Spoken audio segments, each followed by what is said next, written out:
অনেক দিন পর আজ কাকার সাথে গরু দেখাশোনা করলাম। ভোরবেলা উঠে গরুর খড় দেওয়া, গরুকে ভুসি খাওয়ানো, সব কাজই কাকার সাথে মিলে করলাম।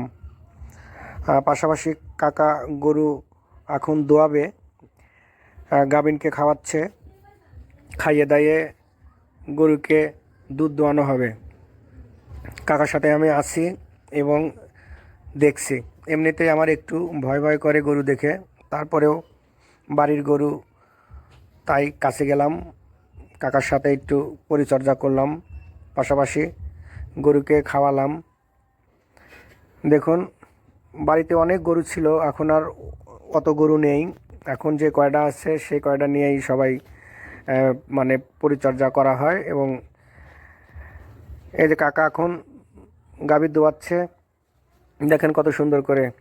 আমি আগে চেষ্টা করেছি গাভী দোয়ানোর জন্য, পারি, কিন্তু আগের মতো আর বাড়িতে ঠিক মতো আসা হয় না, বাড়িতে থাকা হয় না, যার কারণেই আর কাজ করা হয় না।